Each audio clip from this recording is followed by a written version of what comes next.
ఈ కూటమిలో మన స్థానం బలపడాలి కదా. మనకు ఎక్కడన్నా నేను నన్ను కూడా చాలా కొన్ని నాకు బాధలు ఉన్నాయి ఇంటర్నల్గా, నన్ను కూడా బాధ పెడతారు పార్టీ పరంగా. ఎక్కడ ఈ పార్టీ కాదు, కొందరు పైన కూటమిలో కూడా నాకు బాధ ఉంది కొంత. ఆ బాధ నివారణ కోసం నేను మీకోసం నాకు ఈ పదవి కంటే మీరే నాకు అవసరమైతే నేను చూస్తా కొన్నాళ్ళ పాటు. దగ్గరకు వచ్చింది ఇప్పటికే 3 రోజుల కిందనే డిసైడ్ అయినా. చూస్తా నాకు అనుకున్నట్టు ఈ వ్యవస్థ నడిగేది సరిగా లేకపోతే నేను పార్టీలో ఉంటూ ఈ ఎమ్మెల్యే పదవికి రాజీనామా చేస్తాను కూడా రెడీ అయినా. నాకేమి నేను పెద్దగా చెప్పలేదు, ఇది 4వసారి నాకు అనుభవం. నేను మంత్రిగా కూడా పనిచేసిన.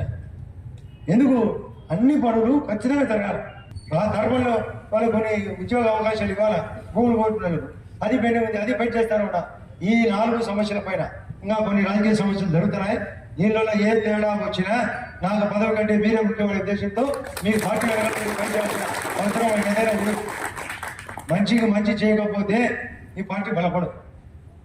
ఎన్నిసార్లు చెప్తారు? నేను ప్రతి క్షణం నేను సరదాగా పోయి చెప్పేమన్నా దూరంగా ఉండాలేమో, కానీ నేను ఎక్కడనే పొద్దున్న మీరు కనుక్కోవచ్చు డిపార్ట్మెంట్లో.